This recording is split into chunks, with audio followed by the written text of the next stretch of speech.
आइए सीधे मुद्दे पर आते हैं। आज के इस एक्सप्लेनर में हम ये डिकोड करने वाले हैं कि कैसे भारत का सीबीएसई 2026 के बोर्ड एग्जाम्स के लिए कॉपी चेकिंग के तरीके को पूरी तरह से बदलने जा रहा है।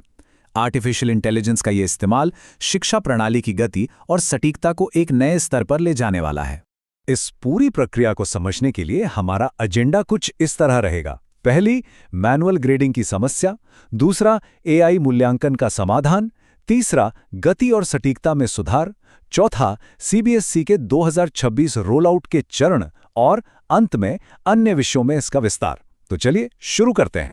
सबसे पहले बात करते हैं भाग 1 की, मैनुअल ग्रेडिंग की समस्या। देखिए, पुरानी और नई व्यवस्था में दिन रात का फर्क है।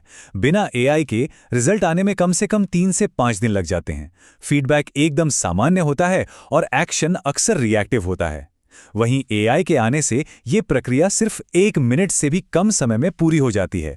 इसके साथ ही एकदम सटीक और व्यक्तिगत इंसाइट्स मिलते हैं, जो लीडरशिप को और भी प्रोएक्टिव बनाते हैं। दरअसल 2024-25 के सत्र के दौरान सीबीएसई ने एक बहुत ही अजीब पैटर्न नोटिस किया। सैकड़ों स्कूलों में इंटरनल मार्क्स और वास्तविक लिखित परीक्षा के अंकों के बीच एक बहुत बड़ा और असामान्य अंतर देखा गया।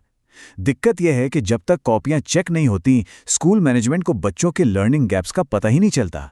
मैनुअल ग्रेडिंग की असल चुनौतियां क्या हैं, जरा इन पॉइंट्स पे गौर कीजिए। हर बच्चे की कॉपी मैनुअली चेक करने में 5 से 6 मिनट लगते हैं, जिसका मतलब है कि हर हफ्ते टीचर्स के 8 से 10 कीमती घंटे सिर्फ इसी काम में खर्च हो जाते हैं। प्रिंसिपल्स को कई दिनों तक छात्रों की कमजोरियों का पता नहीं चलता और ये सारी समस्याएं एग्जाम के बाद ही सामने आती हैं। जाहिर है, इससे टीचर्स में भारी थकान और असंतोष पैदा होता है। अब आते हैं भाग 2 पर, एआई मूल्यांकन समाधान। तो ये काम कैसे करता है? ये सिर्फ कोई पुराना ओएमआर स्कैनर नहीं है जो केवल मल्टीपल चॉइस सवालों को जांचता था। यहां बात हो रही है ओसीआर यानी ऑप्टिकल कैरेक्टर रिकग्निशन और एलएलएम्स यानी लार्ज लैंग्वेज मॉडल्स के बेहतरीन कॉम्बिनेशन की। ये तकनीक छात्रों के हाथ से लिखे गए लंबे उत्तरों को सचमुच पढ़ सकती है और एक सटीक मार्किंग स्कीम के हिसाब से उनका शानदार मूल्यांकन कर सकती है। लेकिन यहाँ एक बात एकदम साफ कर देनी चाहिए। खुद सीबीएसई के एक अधिकारी ने कहा है कि यह प्रणाली मानव मूल्यांकन को बदलने के लिए नहीं है। शिक्षक उत्तरों की जांच करना जारी रखेंगे। एआई उपकरणों का इस्तेमाल सिर्फ डेटा एनालिसिस, गलतियों को पकड़ने और मॉडरेशन में सपोर्ट देने के लिए किया जाएगा। मतलब कंट्रोल हमेशा इंसान के हाथ में ही रहेगा। चलिए बढ़ते हैं भाग 3 की तरफ, गति और सटीकता में सुधार। 95%। जी हां, 95%। ये कोई हवाई आंकड़ा नहीं है।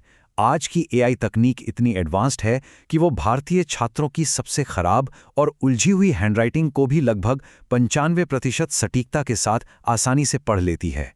अब इस डेटा को देखिए, ये सच में एक गेम चेंजर है। एक बच्चे के मूल्यांकन में जहां मैन्युअली 5 से 6 मिनट लगते थे, अब वही काम मात्र 30 से 40 सेकंड में हो रहा है। स्पीड में ये उछाल सच में हैरान कर देने वाला है और एजुकेशन के क्षेत्र में एक बहुत बड़ी क्रांति है। स्कूलों को मिलने वाले इसके ठोस लाभ यानी आरओआई बहुत स्पष्ट हैं। प्रति शिक्षक सप्ताह में 8 से 10 घंटे की बचत होती है। बिना लागत बढ़ाए एक अतिरिक्त टीचिंग डे मिल जाता है। सबसे अहम बात, अब मंडे मॉर्निंग इंटरवेंशन मुमकिन है, यानी सीखने की कमियों को सालों के बजाय हफ्तों में दूर किया जा सकता है। और हाँ, इससे टीचर्स की थकान भी काफ़ी हद तक कम होती है। अब देखते हैं भाग 4, सीबीएसई के 2026 रोल आउट के चरण। आखिर इसका प्लान क्या है? ये कोई रातों रात होने वाला बदलाव नहीं है, बल्कि एक बेहद सोची समझी टाइमलाइन है। 2024-25 सत्र में थ्योरी और प्रैक्टिकल अंकों के अंतर का अध्ययन करने के लिए इनिशियल एआई पायलट शुरू किए गए।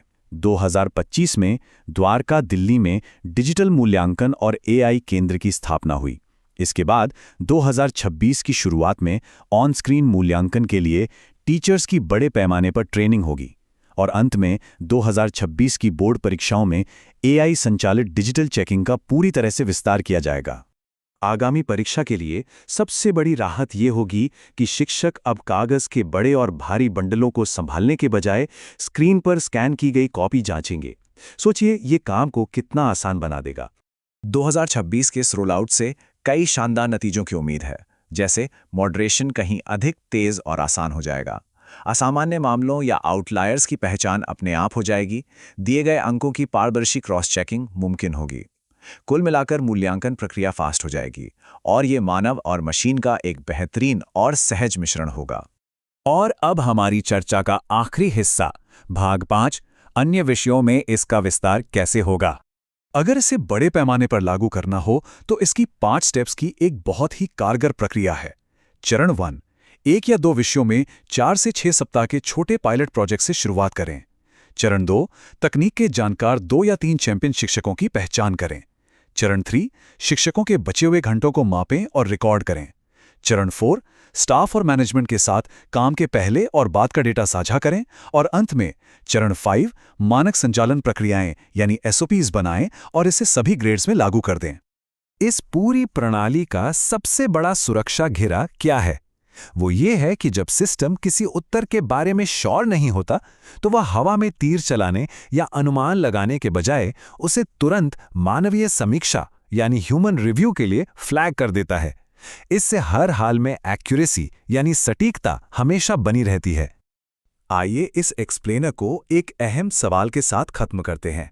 जरा सोचिए, यदि AI मैनुअल ग्रेडिंग के उन सैकड़ों घंटों को हमेशा के लिए खत्म कर देता है तो शिक्षक उस बचे हुए समय का उपयोग आधुनिक छात्र शिक्षक संबंध को पूरी तरह से बदलने के लिए कैसे करेंगे?